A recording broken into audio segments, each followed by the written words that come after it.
1 minute ago, Jennifer Lopez breaks silence, accuses Diddy of weapons trafficking, and more. 1 hour ago, a judge issued arrest warrants for J-Lo after Nada Rubin testified in Diddy's case.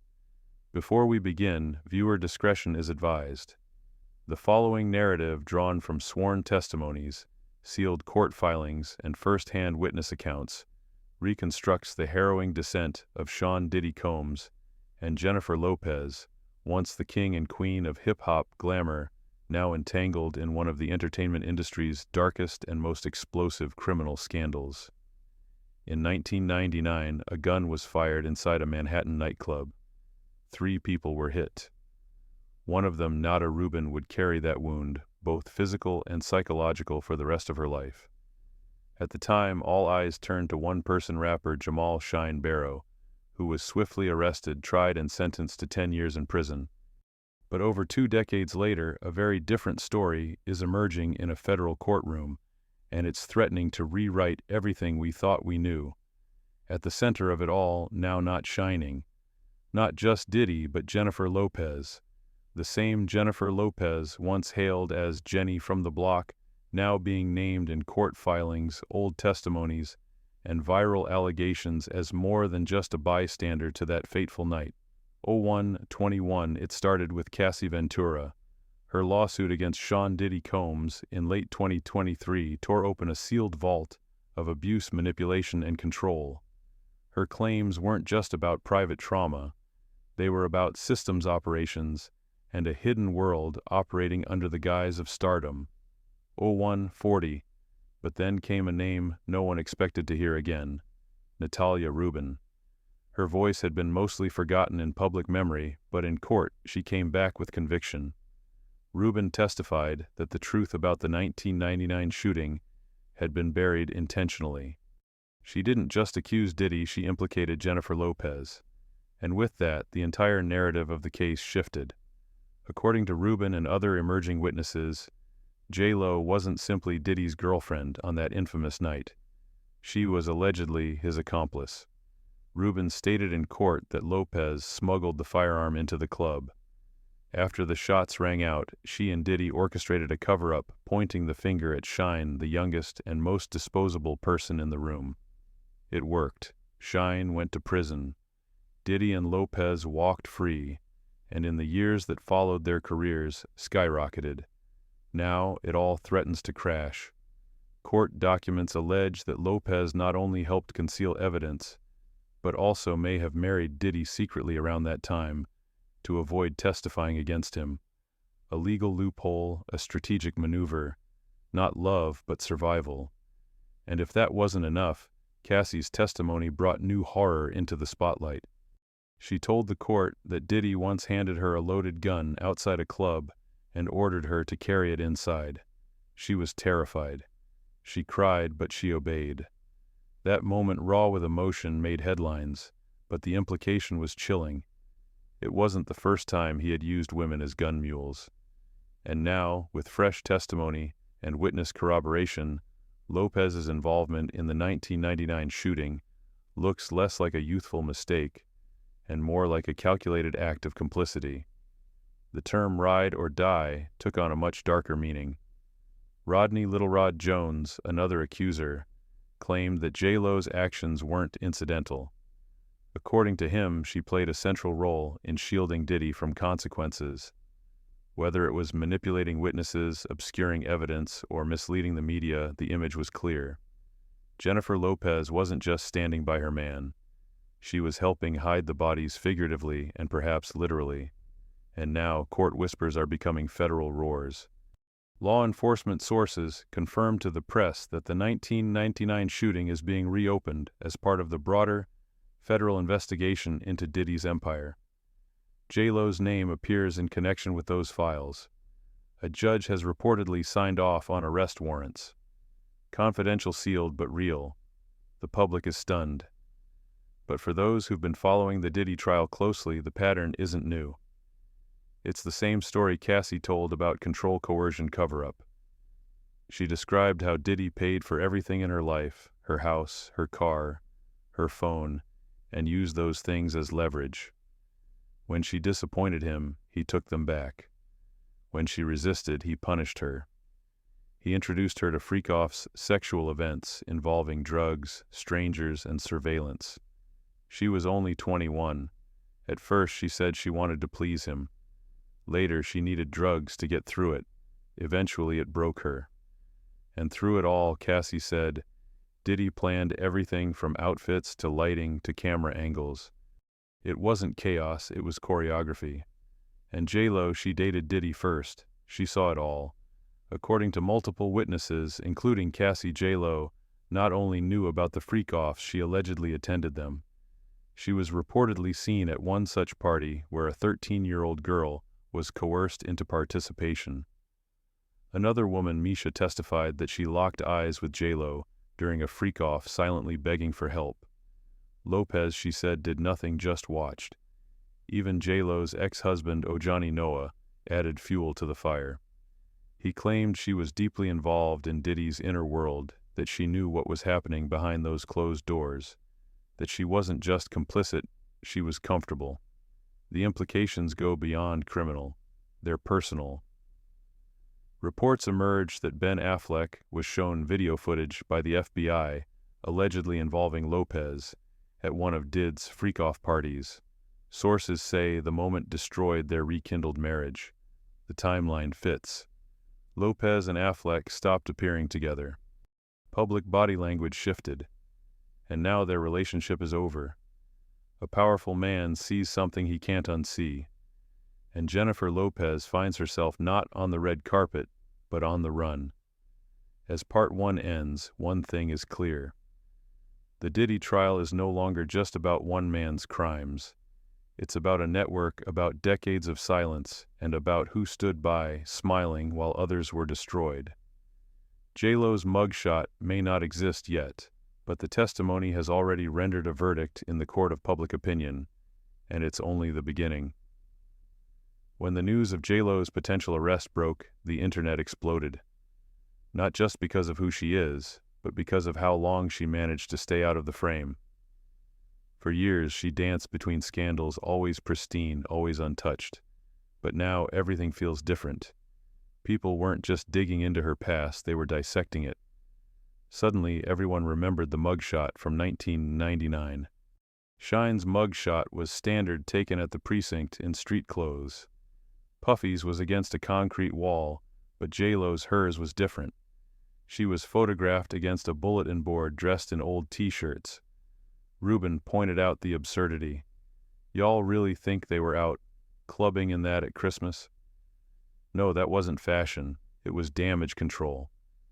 From the very start, someone had been trying to rewrite the visuals, change the optics, shift the narrative, and for the most part they succeeded. The public never questioned it until now. Inside the courtroom, the narrative shifted once again. More testimonies flooded in. John Deal, the former head of Bad Boy Security, testified that Diddy admitted to framing Shine. I hate that expletive, Diddy allegedly told him. It was personal, calculated, cold. According to the Deal, witnesses were hand-picked, coached, and manipulated. Some were paid, others were threatened. J-Lo's name came up not as a passerby, but as a participant, someone who helped make sure the right people said the right things and the wrong person went to prison. Outside the courthouse, the public began connecting dots. Social media users dug up old clips. Tabloids posted timelines. Conspiracy turned into consensus. One tweet went viral. We all thought she was the alibi. Turns out she might have been the plan. The phrase stuck, especially as more women came forward. One of them, Misha, described how she was assaulted at a freak-off event, while J-Lo watched in silence. Another, speaking under anonymity, claimed that J-Lo not only attended multiple parties, but once coordinated a guest list. And then came the kicker. An alleged leaked list from a private jet manifest in 2000. Among the names, Diddy, Cassie, a minor, and Jennifer Lopez. The dots weren't just connecting, they were drawing a map. The prosecution leaned into it. They introduced a forensic analysis of communication logs from 1999. J-Lo had made multiple calls to a burner phone later linked to Diddy's assistant. 2 of those calls happened within 30 minutes of the shooting. A security camera from outside the club showed her tossing something into a trash can as they fled. That bin never recovered, but the footage remained. The defense objected to speculation. The judge allowed the footage, and the jury leaned forward. Meanwhile, whispers of an arrest warrant being issued for Lopez circulated fast. Sources close to federal investigators hinted that Lopez had ignored multiple subpoenas, that she'd traveled abroad shortly after Cassie's lawsuit went public, that she was now in a country with no extradition treaty. Suddenly the story changed again. This wasn't just about guilt. It was about evasion. A former FBI agent appearing on cable news said bluntly, "She's acting like someone who's scared. And usually when people run, they're running from the truth." The statement echoed across talk shows and TikTok feeds. And for the first time in years, Jennifer Lopez was no longer untouchable. Then came the alleged marriage bombshell. Jaguar Wright, a singer known for exposing celebrity secrets, claimed J-Lo and Diddy married quietly in 1999, not for love, but for strategy. If true, the move would have made Lopez legally immune from testifying against him. It was a maneuver used more often in organized crime circles than Hollywood, but it fit. A marriage license was never found, but neither was a firm denial. Lopez's team remained silent. Diddy's camp issued no comment, and the public, once enamored with the couple, now looked at them with suspicion. The case deepened with Ojani Noah's resurfaced interview. He claimed Lopez wasn't just a passive observer at Did's freak-offs. She was, in his words, in the room, in the act, and in the power structure. He accused her of knowing what happened to Cassie and others, of ignoring it, of benefiting from the silence. He stopped short of calling her a predator, but made it clear she was not innocent. And once again Lopez said nothing. By the second week of public fallout, the courtroom had become a theater. Outside, protesters gathered with signs protecting survivors, prosecuting the powerful and chillingly J-Lo knew. Inside, Cassie's emotional testimony resonated deeply. She described being young, scared, controlled, and when asked who else knew what was happening, she paused, then said one word: everyone. As Part 2 draws to a close, the illusion of Jennifer Lopez, the clean image, the perfect trajectory, is no longer sustainable. She may not be behind bars. She may not yet be charged. But in the eyes of millions, she's already on trial, and the verdict is rapidly forming.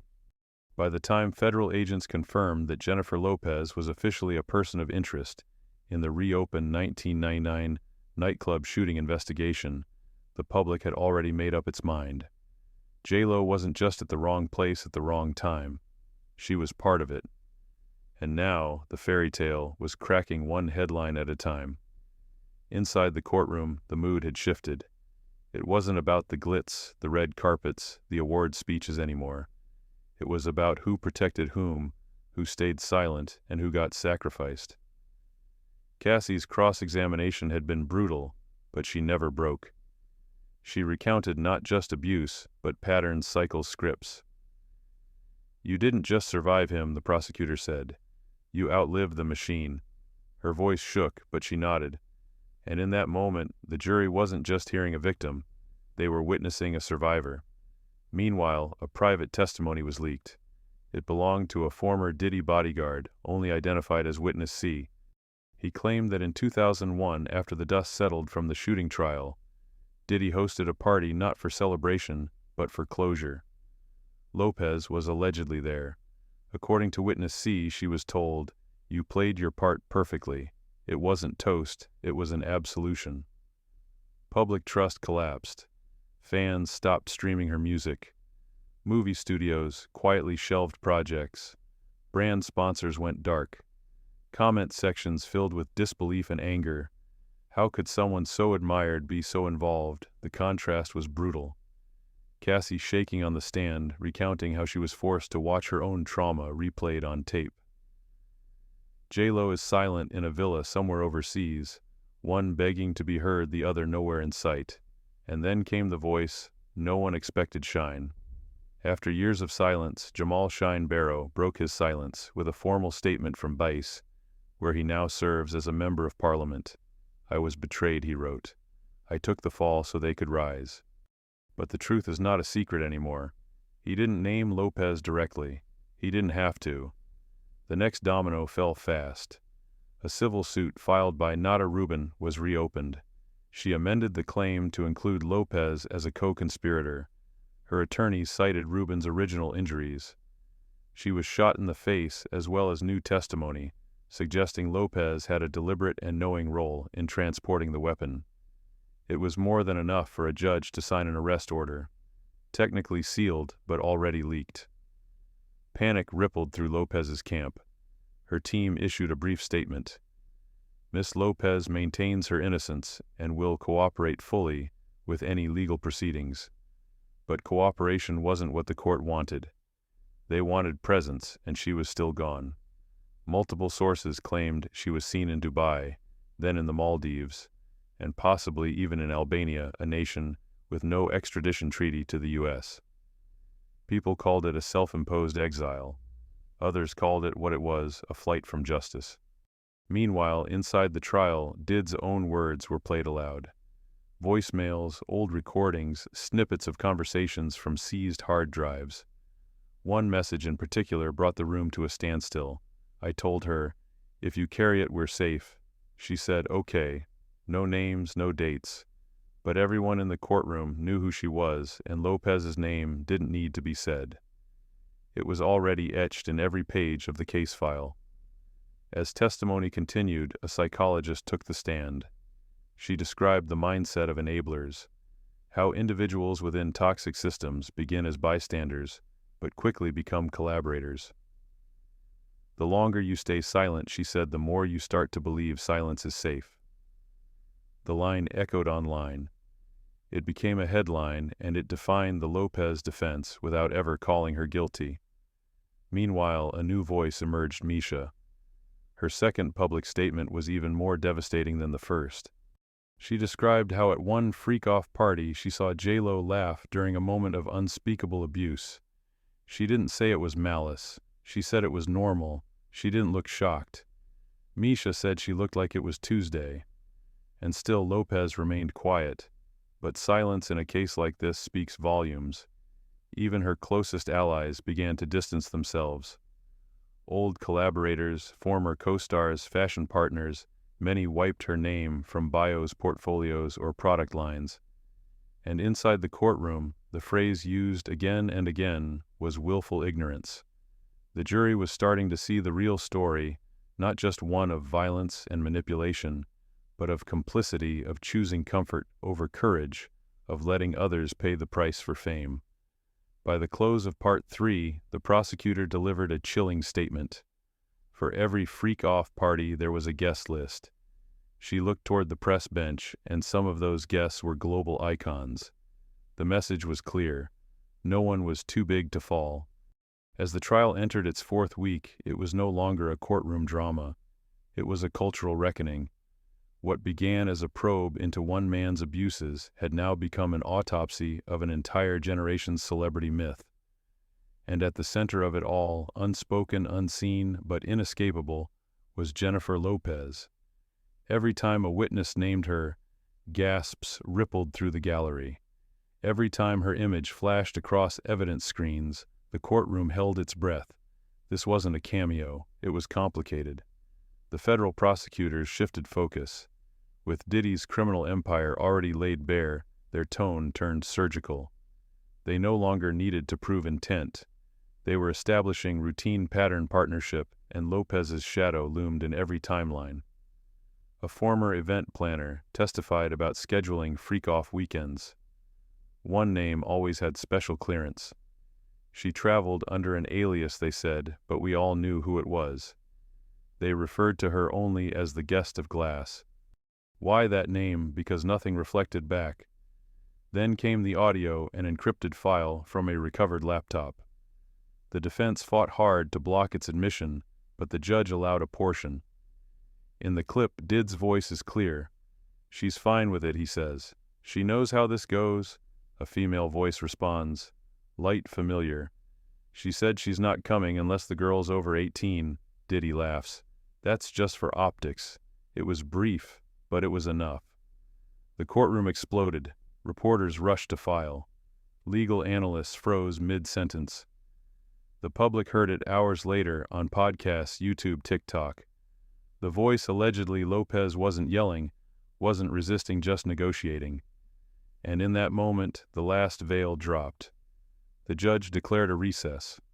Lopez trended worldwide, but she remained silent.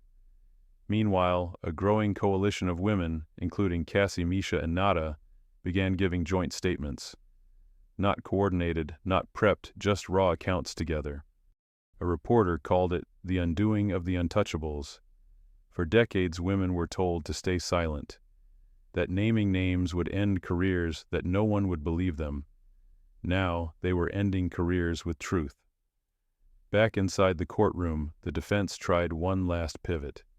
They called a cultural historian to the stand, arguing that the 1999 era was a different time, that certain behaviors, while inappropriate today, were normalized, then that stars like J-Lo were under extreme industry pressure to comply. But the prosecution didn't flinch. They reminded the jury of the victims, of the bruises, of the 13-year-old, of the footage, the texts, the money transfers. "Culture is not a shield," the prosecutor said. "It's not a cloak for cruelty." Then came the unsealing. Under pressure from multiple advocacy groups, the court approved the release of several sealed documents, among them transcripts from a 2002 internal bad boy meeting. Lopez was in attendance. Her notes were attached. One comment underlined in red media misdirection in place. "Tell them it was shiny, we'll play silent." The jury didn't gasp. They simply nodded as if the final piece had clicked into place. Outside pressure mounted. Advocates demanded federal charges. J-Lo's attorney issued a second statement. "Our client is being used as a scapegoat for a broken system." But no one bought it anymore. Petitions surged. Documentaries fast-tracked. Victims gained followers in the millions. And J-Lo Shea was no longer Jenny from the block. She was Jane Doe DeRue in the People's case file. Then finally, the unexpected happened. Diddy broke. On the stand, visibly fatigued and hollowed out, he confirmed elements of Cassie's testimony, denied some, waffled on others, but when asked if Lopez ever knew about the freak-offs, he didn't dodge. "She helped pick locations," he said. And the girls a pause, he looked down. "I didn't ask her to bring them, but she knew why they were there." The courtroom went still. The silence wasn't empty, it was damning. With that, the prosecution rested. The trial wasn't over, but the message was, no one was above consequence. Not moguls, not legends, not icons draped in diamonds. By the time closing arguments began, Jennifer Lopez was no longer trending for her red carpet looks or concert tours. She was trending for her absence. And in a case fueled by silence, her vanishing act had become the loudest statement of all. The prosecution's final argument was direct. This trial isn't about what's legal, it's about what's right. And what happened in those clubs, those freak-offs, those cover-ups was not right. They recapped every name, every bruise, every hush payment. And every time Jennifer Lopez could have said no, but didn't. The defense did what it could. They emphasized the lack of formal charges against Lopez. They portrayed her as a woman trapped in the orbit of a manipulative, powerful man. They pleaded for separation, Judge Diddy, not the people who stood beside him. But the jury wasn't just judging actions. They were judging choices, and in the logic of this, courtroom silence was complicity. Then the jury retired. The nation waited. 3 days passed, and then came the verdict. Guilty, racketeering, sex trafficking, obstruction of justice, witness, tampering. The courtroom erupted not in chaos, but in relief. Justice, long elusive, had found its way, and though Lopez wasn't on trial, she was on the record. The court of law had spoken, but the court of public opinion had been unanimous for weeks. Within hours, Lopez's PR team released a third statement. Jennifer Lopez continues to deny all allegations. She stands by her record of professional excellence and community service. It was too little too late. Streaming numbers dropped. Tour dates were canceled. Talk shows pulled appearances. Brand deals long hesitant and officially dissolved. She hadn't been convicted, but she'd been convicted by culture. Then the unthinkable shine from exile to vindication was offered a formal U.S. apology by a bipartisan congressional committee. Not a full pardon, but an acknowledgement. He declined to comment, but one of his aides said he just wants the truth to stand longer than the lie ever did. Cassie Misha and Nada launched a joint foundation, its name, Witness to Power. Its mission supports visibility and legal aid for victims of abuse by public figures. The first press conference was packed not with journalists but with survivors. And in the front row, holding the microphone with trembling fingers, Cassie said, "I told the truth because I wanted to be free. I didn't expect the world to change, but maybe we can start by changing who we call heroes." And what of dirty sentencing with swift life without parole for federal crimes? Multiple pending state charges to follow. His legacy archived his empire, liquidated his name, canceled not by trend, but by consensus. Jennifer Lopez returned to the U.S. under sealed arrangements. She was never handcuffed, never arraigned. But her testimony was taken behind closed doors, no video, no transcript, just a headline. The next day, J-Lo cooperates with the federal inquiry into Diddy's trial, and that was it. No tours, no statements, no applause, just quiet. Because sometimes silence is how power hides, and sometimes silence is how it dies. This wasn't just a celebrity scandal. It was a cautionary tale about fame, fear, and the price of looking away.